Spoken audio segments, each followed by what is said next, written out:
দীপাবলি তুই বলছিলিস বাড়ির থেকে বেরোনোটা ইম্পসিবল। এখনো ইম্পসিবল, কিন্তু তোকে দেখার ইচ্ছেটা বেশি স্ট্রং।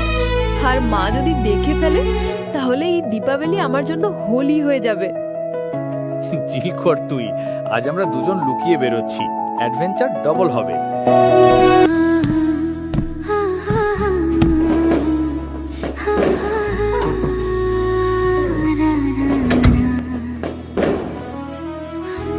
তোর ড্রেসটা দেখে মনে হচ্ছে কেউ কি ইমপ্রেস করতে এসেছিস?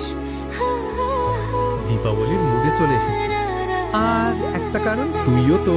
তুমি এসো তুই দেখতিস আমায়? হাওয়ার সাথে মনটা তাই আজ তো আজ দেখা হারিয়ে করতে এসেছি। যায় রাতের মাঝে। দীপের আলো চোখে খেলে তুমি ছুঁয়ে দিলে হৃদয় জোরে। কুমার আলো পূজা শেষ হয়ে গেল, ভাসে এখনো বেশ ভিড় আছে। জীবন এখন কোথায় যাবি? মেঘের ভেতর ক্যাফে চলে যাই, চাঁদ দিওয়ালি হেসে স্পেশাল ওঠে। পেস্ট্রি খাবো। তোমার পেস্ট্রি মানে প্রপোজ করার প্ল্যান এখানে? এই রোদ কি? তোকে কে বলেছে? দীপের আলো তোর ফ্রেন্ড বলছিল এই দীপাবলিই তো করে দে প্রপোজ। তাহলে আজ বলেই দে, এই দীপাবলির আলোর মতো আমাদের গল্পটাও ঝলকে উঠুক। ভাসে জীবন। আমি শুধু এটা বলতে চাই, যখন তুই আমার পাশে থাকিস সবকিছু কেন জানি ইজি হয়ে যায়।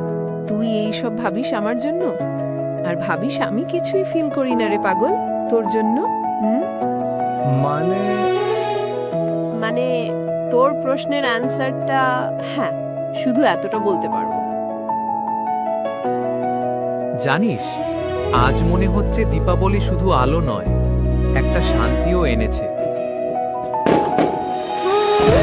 আমার শুধু একটাই ইচ্ছা, এই রাতটা মনে থাকুক, কিন্তু কোনো দোষের ভয় ছাড়া।